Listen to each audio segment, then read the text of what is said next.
저는 해마다 침수 사고가 반복되는 반지하 주거시설이 대전의 1539중 서구에 880km가 있으나 정책 예산 지원이 전무하여 이에 대한 대책 마련의 필요성을 제안하고자 이 자리에 섰습니다.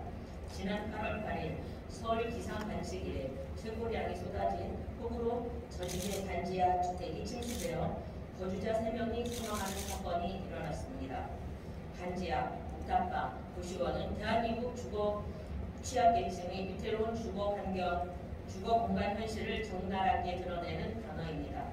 반지하 주택이란 건축법에 따라 건축물의 바닥이 지표면 아래에 있는 층으로서 바닥에서 지표면까지 평균 높이가 해당 층 높이의 2분의 1 이상인 지하층에 거실이 위치한 주택을 말합니다.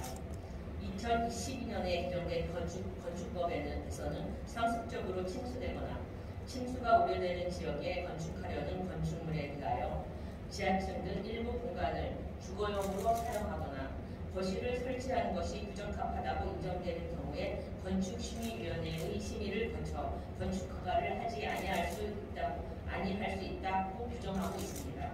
그러나 반지하가 생겨난 근본 원인은 부족한 주택 공급과 층수 제한 구조에 있습니다. 주택은 부족한데 건축법상 층수 제한이 있으니 생기는 필연적 결과물입니다.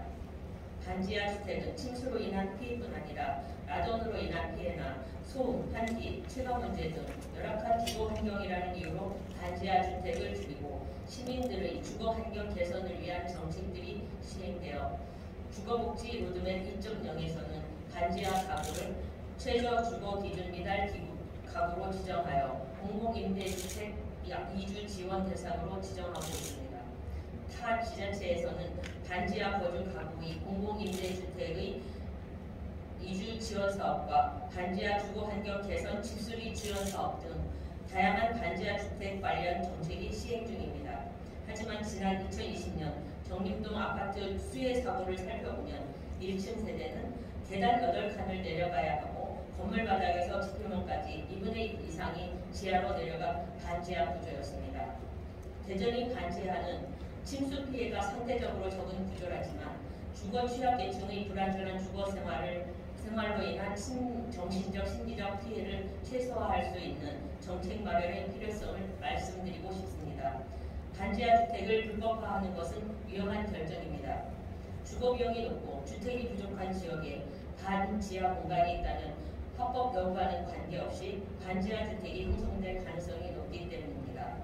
그리고 기존 반지하 세입자들은 갈 곳을 잃거나 감당할 수 없는 주거 비용을 지불하게 될 수도 있고 반지하 외에 제도 밖 주거 공간을 찾아 나서게 될 가능성이 역시 배제할 수 없습니다.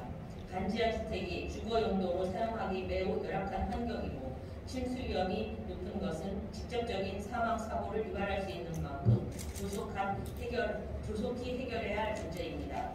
대전시 통계에 따르면 2018년부터 2022년 9월 현재까지 총 12건의 인허가 중 7건이 2021년과 22년 인허가였습니다.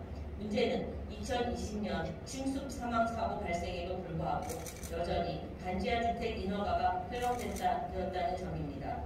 최근 다세대주택 반지하방에서 거주하던 남성이 화재로 사망하였습니다.